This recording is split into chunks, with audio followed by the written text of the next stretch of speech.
Thank you for tuning in to Healing Race. In this video, Andre and I discuss whether the motivations that fuel racial discrimination and inequality have decreased over the years, or whether they have simply laid dormant, ready to reemerge when times get tough. We also discuss how these racial prejudices get spoken in white circles and whether there is a link between racial prejudices and the policies that Americans support. So let's get to that conversation now. Enjoy.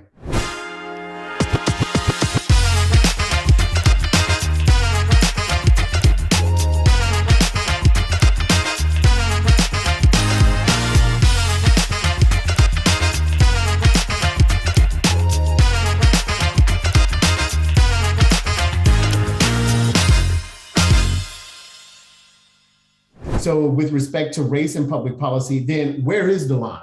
When do we start having the conversation? When we say, okay, now the elephant is making noise and we need to deal with the elephant? Because it feels like in the US, we kick cans down the road. Yeah, I mean, I think that honestly, to be perfectly frank, I think that's even more distant. I feel like if you can't have the conversation in your interpersonal life about race, when it does come up, the likelihood of getting you to a place of supporting policies that rectify racial issues, if you don't already support them, that is, it's a long stride to get there. But you're asking the question, when do we get to talking about those issues so that we can deal with them? Is that what you're asking, or when do we get to dealing with them? Because I think there's a whole lot of like political things that like structural issues. Because I mean, those are both precursors to solving a problem, right? So I'm asking both, talking and doing something and eventually getting to a future state that's not like our current state. Or because I often wonder, with respect to change, have things changed or have context just shifted, right? So if you're examining a problem, let's say it's an orb, have you really understood the problem or have you just changed the orientation of the problem? To make it look more palatable, is that what you're asking? To make it look more palatable. Right.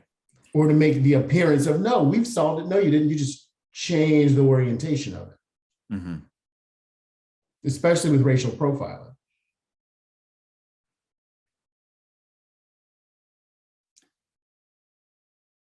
Yeah.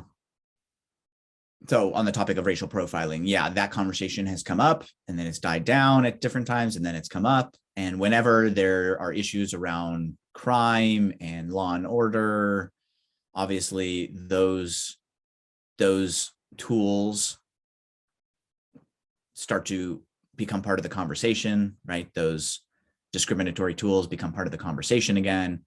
And so you're asking, is that motivation still there, right? Is that tendency to go toward these discriminatory practices just always lying beneath the surface? And when times are good, we don't need them.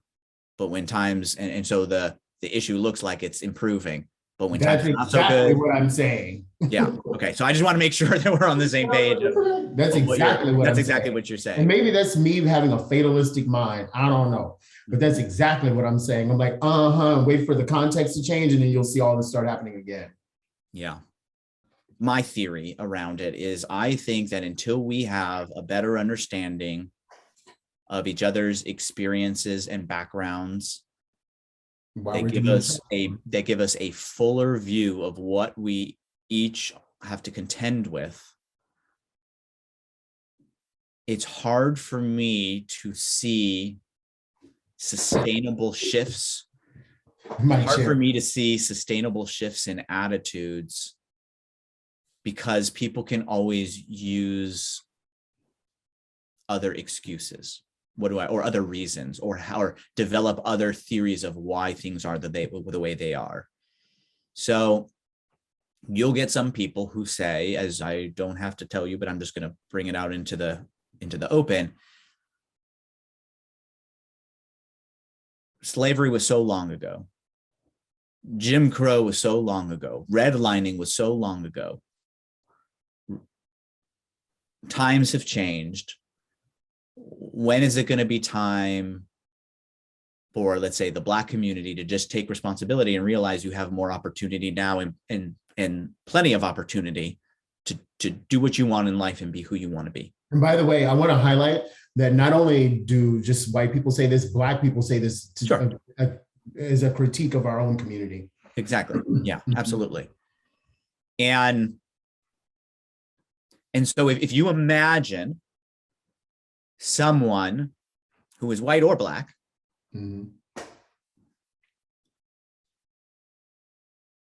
thinking about the inequities that exist without any sense of context of what that is really like and why there might be barriers beyond what we would think is fair for people based on the color of their skin, until they get a real sense that that actually does exist, it's going to be easy to just say opportunity exists, people need to take responsibility for their own lives, people need to take advantage of the opportunities that they have, people need to stop blaming the context. It's easy to have another theory that, especially one that just keeps one in place, that keeps what exists in place, right? For someone who doesn't see a problem, who doesn't experience a problem, to understand that there's a problem, they need to fully see in that problem and say, oh, wow, I actually didn't really understand that. And it goes both ways. So I'm not going to speak for you, but I'll just throw it out to you for you to comment on whether I'm right or wrong.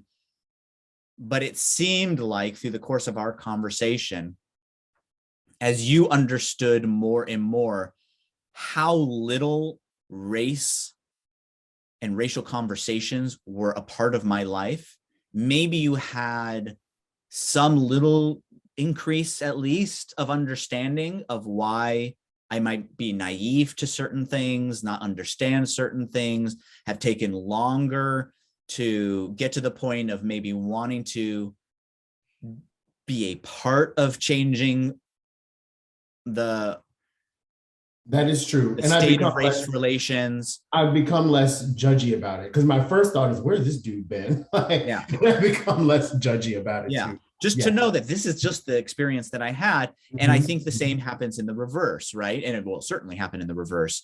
Me having no understanding that you carried around this deeply emotional self-protective mechanism on an ongoing basis, and that it affected little things in your life, like whether you were going to walk in your neighborhood. Deeper than what I even realized myself, actually, as I talked it out with you. Yeah. That then opened my eyes to, wow, I should have had that conversation with Andre a long time ago. Wow, I understand where he's coming from in some of his views around race in America based on having that feeling. So I just think it's hard. It's easy for people to rationalize. We all rationalize. It's easy to people to rationalize why things can stay the way they are if they seem okay for oneself. We're status quo oriented, like even in our personal lives, it's easy to stay with our habits, right? To change a habit, to become healthier or to become, more empathetic in our relationship or whatever changes we need to make. It's, it's much easier to just keep using the same routines and to maintaining the same habits as a human being. And maybe that's why I wanted to, that's what I call psychological safety. I think there is so to get back to your question on that, I think there is a psychological safety. And that's what I was trying to bring up around having the conversation. It's uncomfortable to have a conversation about race. Or it can be. I've found it enjoyable, but I can imagine that it's uncomfortable. That if all of a sudden you hear someone saying something, I'm going to tell you about a recent experience that I didn't have, but that I heard. There's someone in my social network who was kind of in a social gathering that I could have been a part of. I happened not to be a part of that particular gathering. And I heard it reported that in that gathering, someone said somehow the topic of race came up. I don't know if it was like some policy issue that was happening. I don't know if it was George Floyd. I don't know if it was, protests that were happening in like Portland. I can't remember exactly when it happened, but we've had plenty to talk about race in the last, year. So one of those things was probably in the, media circus atmosphere, environment. And someone in that social circle said something like, oh, man, I'm going to get it wrong, Andre, but it was like, well, I think Black men do look scarier or something like that. And when that person who was part of that conversation told me that, I was like, and what happened? Like, I wished I was there. And it kind of felt like, I don't remember exactly what the response was, but honestly, it felt like it kind of got laughed off, right? People are just uncomfortable. Just like so for me, it's like, how can you not say, like, what are you talking? Have you never seen a white person who looks scary? Have you ever seen a black person who didn't look scary, who you didn't feel threatened by? Have you ever, like, for me, I would have been nice about, I would have been, I wouldn't have pushed them away, right? Because then you just don't have a conversation. But I certainly would have entered into a conversation about that, right? That's the kind of radical honesty that Black people want to hear from people who come on this program. Because we know you say that shit about us. We know you say it. Well, who? Me? No, not you. Not you. Not you. It is said. We know those things are being said. That sometimes are said. I don't want to make it seem like this is like a ongoing for some people in the country. Race for some white people in the country, race is a very salient issue. And there are people, I would just want to be, even though I push back on how extensive some of these psychological attributes are with the white population, I do want to be, acknowledge there are people who are outrightly, either in society or outrightly in their social circles, have white supremacist views, right? Or have at least really negative views of people, Black people. Yeah. Let's be perfectly honest that does exist in the country. Okay. For those people, I'm sure there's ongoing conversation like that. For, I'd say, a large portion of people, I don't want you to imagine, because I don't think that a comment like that is like coming up all the time. Like I, in my life, had never heard anything like that in my circle. I still haven't, like, in front of me. And maybe if I were there, it wouldn't have been said. I don't know. Could be. But the point is that, the point you're making is that it does come up, right? That these prejudices, these biases are spoken sometimes. And then what happens when that's the case, right? And they certainly would be less likely to happen because like I said, the behavior bears it out. So the public policy, when I mean behavior, the public policy or whatever bears it out. That's why we feel that way. That's why you feel that way. And, I'm always hesitant about ascribing motivations to policies for all the reasons that we've talked about, because there's other motivations that can happen. Yes. But when it comes to other kinds of interpersonal behaviors where, does someone, I don't know, see a Black person enter the room and look to make sure their wallet is secure? Right. Excellent example. Or does someone see a Black person on the street, let's say, and start walking more quickly? A crossover. Right. Or so in some of those other behaviors that happen, that I can more understand as being a direct link between a feeling, a thought that, Black people look scary, right? And then, we can see it in your behavior when you check your wallet or you cross the street, or so. I can understand that. I can understand that if you have seen that happen in your environment, or you've heard it through your social network that one of your friends went to a restaurant and whatever happened, right? One of these behaviors happened, that is an outward example of something that is felt or thought internally. And you might wonder whether those things are talked about. I mean, sometimes they're not, because to be honest, like, I don't know a lot of people, Andre, who would even be so brash to say something like that in a social circle, even if it was an all white circle. So I think I think a little bit of my, not confusion, but difficulty in answering the question of like, what do we talk about in white circles, is that I think the question to me is more, what are the thoughts and feelings people have that they don't verbalize, but that show in behavior? Because a comment like that one is not acceptable in a lot of all white gatherings. You wouldn't know if some white person in that group would be someone who would speak up, would be someone at the very least who, if they didn't feel comfortable saying something, would judge you for it.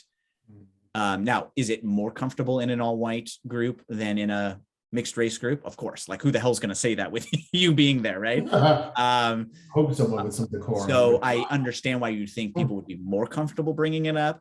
And I think you'd be surprised with how little something like that, at least in my spheres, people would say anything like that, even if they might feel it, think it internally, and show behaviors that exhibit it. I accept that. I think that's just your circle, but I accept that. Yeah, and I'm going to keep, and quite honestly, I'm going to keep pushing you to make that link between that sort of individual behavior and motivations behind public policy. Like, I'm not going to let that go, because I think the individual behaviors inform policy decisions that we support as people. I agree. I'm not disagreeing with that, Andre. I'm not disagreeing. I think there's research that bears that out. I know research around welfare support that bears out that it's views on views about the Black population, views about, I think this particular one was single Black mothers, like views on single Black mothers had a strong influence on whether someone supported welfare. So and it wasn't the same for single. There was an effect for single white mothers, meaning people who are just single mothers, period, and in poverty. But the strong effect was when it was someone who was Black. So that's just one of like a whole set of examples of the ways in which bias lead to different behaviors in interviewing, in hiring, and in all sorts of areas. So I would be, having seen the research that I've seen, I would be blinded, I would be blinded to say that personal views about Black people, personal biases, don't wind up leading to support or lack of support for policies. They certainly. Thank you for saying that, Todd. Thank you. I'm just also I feel like saying, I just made a touchdown in a football game. I really do. As you acknowledged, though, also that there could be other motivations is all that that's the point that I wanted to make. I said, I'll accept that. Todd, I am excellent when it comes to rhetoric. Trust me. I'll accept that. Oh God, I love this show. So can I ask you a reverse before we get on this? Please. Do you see any of the same hesitation in Black circles about talking about white people? Is there ever? Clarify. Yeah. So I'm assuming that in Black gatherings, there are some times when there are conversations that talk about white people and Hell yeah. evaluate them. Hell yeah. Hell yeah. Hell yeah. We share information. So is there ever hesitation about saying something that might be negative about white people because of the judgments that they might get in a Black circle from someone who might say, hey, I think that's biased. Hey, yes, I think there that's is. prejudice. To answer your question, there is. So it is negatively received if a Black person would try to denigrate a white person that we know is a good person, or to try to denigrate white people and, like, let's say at a party, to their face. Like, you would, like, let's say we have a white person at a party, and to say something that denigrates the white race or white people, that's not acceptable. That is uncouth. Got it. Or like I said, to denigrate a white person who you know is a good person, they're like, no, that's no. But the white race in general is not necessarily about denigration, but it's about just things to look out for, especially for Black people, at least in my social circle. It really centers around employment and just sort of the shady ways shade is thrown at us on jobs, irrespective of what job it is. It could be the highest social caste in corporate, or it could be lower social caste. But a lot of it centers around employment and being conscious of the shade that could come our way, even in minute ways, and how to deal with it. That's been my social experience, is watch out, because they could do or they could say, and that could lead to et cetera, kind of a thing. Interesting. But we don't just denigrate white people out of hand. That's not that I have been in environments, and I think I've even made a comment about white people who Black people knew to be good, and I was shut down. I was like, nah, that's, don't talk about them like that. Yeah. I think what you just said is a really important distinction. I'm glad I asked the question. Here's why. And I just want to add to it a little bit, because what you're saying is that there is an experience of bias and discrimination that members of the Black population experience, and there is conversation about what to look out for in that way and strategies to use, I'm assuming, to handle it. Now, someone might say, so that's very practical, right? That's a very practical conversation rather than an outright biased or prejudice conversation, like, oh, white people are just like this or that or whatever. That's the first distinction that I think is really important. The second thing, though, is someone still might say, well, you have these conversations about what to expect or what might happen, but that kind of assumes that any white person is going to act that way. And we assume that it could come from any one of a person, because we've had someone in the friend or family network that had the experience. Right. So what we maybe it's kind of contrary to your personal thinking, but we assume that what happened to one Black person could happen to any Black person. At least in my social circle, we do. So that's the impetus behind sharing information. Yeah, and so that distinction is the next distinction I was going to make, because I think some people would maybe read that as you being about you stereotyping, or your group stereotyping white people to act in a certain way. And what I think is different here is you're not necessarily assuming that every white person would do that. What you're saying is that this could happen for someone who carries racial bias in that way. And here's how to prepare for it. So if the elephant ever lands at your doorstep, this is what happened. This is the way people in your friend and family network dealt with it. Yeah. Yeah. And so I'm trying to channel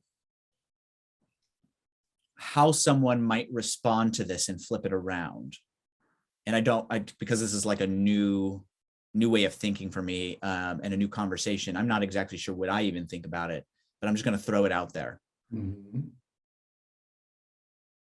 What if someone who is white said the same thing in reverse to you about Black people? What if they said, I don't think that every Black person is X, whatever it is. Aggressive or scary looking or scary acting, right? Or what were the three things my colleague had said about the things he was hearing from Ku Klux Klan members? Lazy, criminal, and untrustworthy. Oh no, it was stupid. Yeah, those were we're often is yeah, and I challenge that if they only knew the number of Black innovations that the country relied on. Yeah, now granted, I just want to be really perfectly these are Ku Klux Klan members, so these are people who are they're way, I get it. They're invested in paying that in because that's how they aggrandize themselves. But anyways, whatever stereotypes one might say with Black people are, or Black women are, or Black men are. And they said, well, I've had this experience and I haven't had it with a white person before. And they said, well, we're having this conversation to kind of prepare for that situation, right? Would that feel racist or prejudiced or biased in a way that doesn't feel for you talking about a white person treating a Black person in a certain way? Hell yes. So tell me what the reason why is. Oh, I'm about to tell you. The reason why is because our motivation is self-preservation, right? And trying to keep together the support and what we have. The white person who's coming with this sort of scenario, you don't necessarily, more than likely, you're the person in the power position and you're not coming from the same motivation.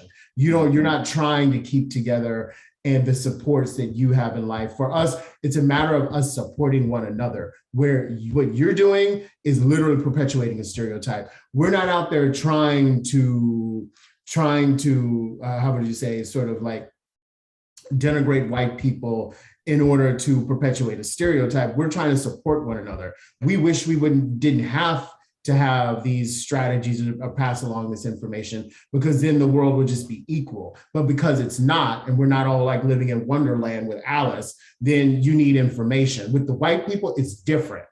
So what if someone said, so I'm trying to channel what I might hear as pushback, okay? Sure. So what if someone said, which I've heard spoken out there, well, but it is self-preservation in some ways. So if we're going to talk about, let's say, criminal behavior, right? And if we look at the proportions out there of crimes, it's going to show up that crimes are more likely to be committed by a Black person. You're wrong. So first of all of that statistics and depends on what's happening at the edge, right? Meaning, how are people, so what are the main avenues of intake to deal with criminality, and how is criminality being reported? So we've heard, I completely out of hand reject that, because we've heard this over and over and over again with what is this show about? What is reality about? Nuance. No nuance with respect. What is the nuance? What is the nuance there? So you provided some framework, like I just said, the framework with which criminality is first reported, and then the intake of the said criminal, of the alleged criminal, right? Because we live in a guilty versus, proven this kind of a thing. But that's why I completely reject that out of hand. And that's why that's why what the white person sort of pushback feels, or they're, in your scenario, if they were to come and say we are self-preserving ourselves or whatever, that feels racist, because you're the ones in power. Like, I would almost agree. Yeah, there is an aspect of self-preservation. You're trying to preserve the system of inequity because you get to benefit from it. Mm-hmm. You're the ones who are in power and shit. We're trying to preserve our ability to just live our lives that you're trying to impede because of your white supremacy. Yeah.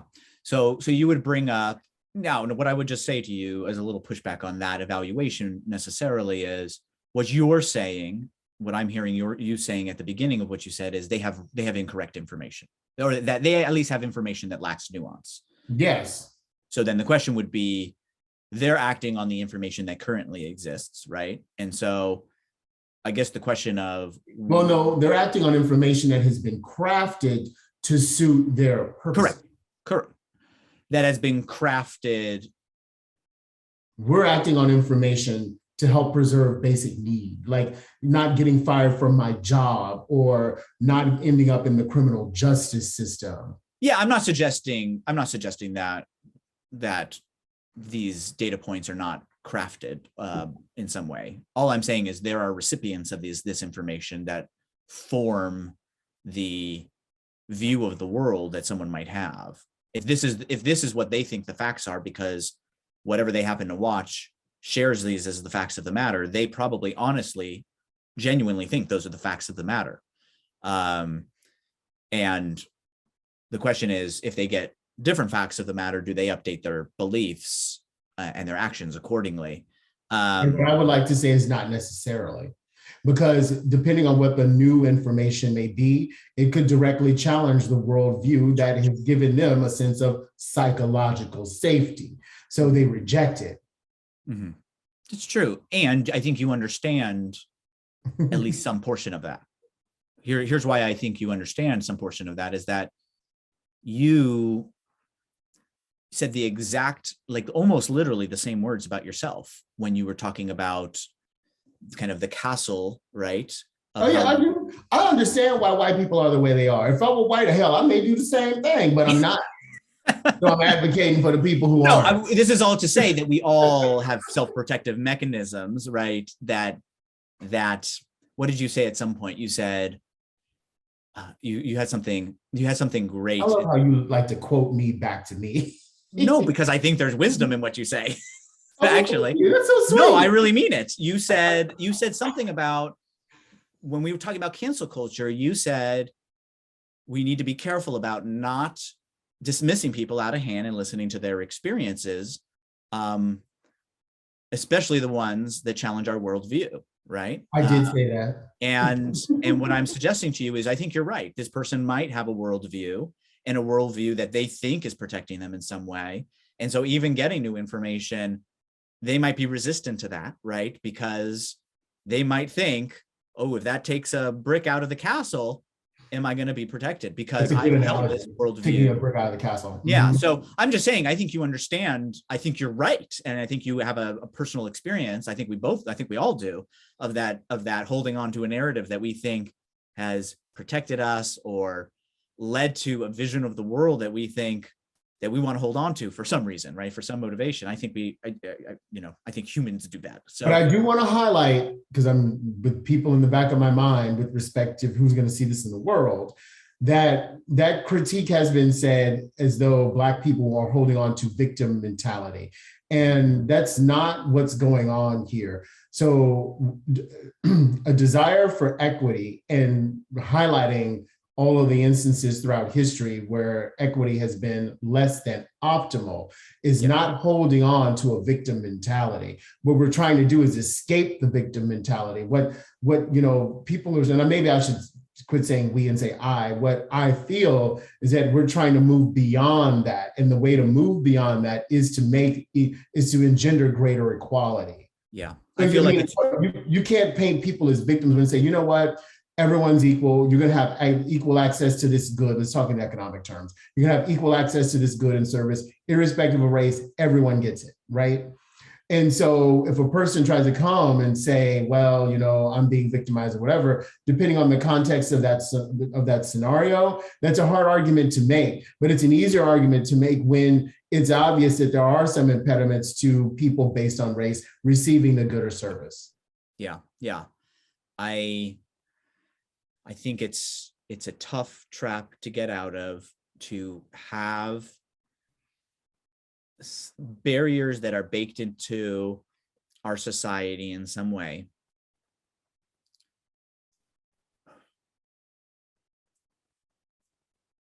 I mean, let me step back. I just don't know any situation in which we are wholly responsible for our destiny. I just don't. That isn't a combination of our personal actions and the context. I mean, we're not. But we certainly we influence it. We're co-creators in it of it.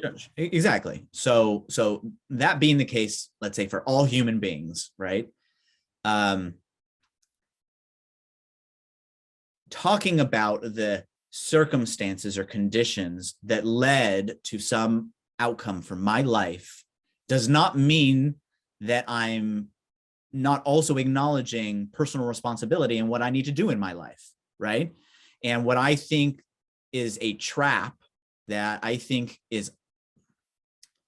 that's problematic to me is when people think that you can't talk about context, that is really providing barriers, because it means that all of a sudden you're a victim, right? And so you, not you, me, or anybody is therefore impeded by some barriers, still working hard, right, to overcome them, but impeded by them, but unable to talk about them because any talk of them means that I'm being judged or perceived to not be taking responsibility. I think that is a vicious trap that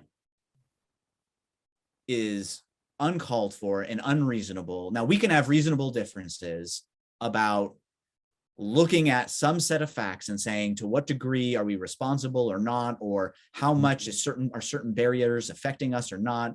I think there's reasonable disagreement to be had on the extent and level, and does it happen, more in some areas of the country or less in some areas of the country. There's plenty of nuance and discussion and debate to be had around that.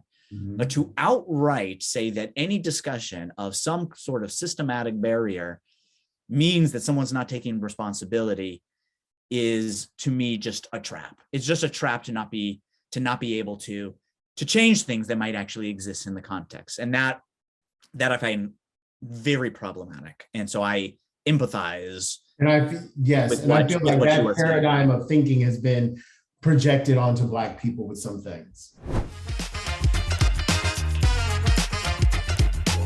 Thank you for watching this episode of Healing Race, and stay with us for a scene from our next video. If you want to see more conversations like the one you just watched, please subscribe to our channel, share this video with friends and family, and like and comment on the video below. If you'd like to be a guest on one of our episodes and have an open, real conversation about race, email us at guests@healingraceshow.com. And if there are topics you think we should cover, we'd love to hear them. So please email your ideas to topics@healingraceshow.com. As always, thanks for your support. We look forward to continuing the conversation with you. Now, here's a scene from our next Healing Race. These people have been in white people, let me not say these people, white people have been in power from the day they landed on this country until today. And that's not an accident. That's not happenstance. So somebody somewhere is having a conversation about how to organize ourselves into longevity and into perpetuity. Like when someone may say that's not it's not, maybe I'm being, how would you say, paranoid or something like that. I'm like, I hear what you're saying, and I could take your point, because I'm not saying that's happening in every white household, but in key white households, it's happened enough to keep them in power from the day they walked onto this land until today. And that's, like I said, that's not happenstance. That's deliberate. To watch the rest of that episode, go ahead and click the video below me. To see a different compelling Healing Race episode, you can click the video below me. We look forward to seeing you in the next video.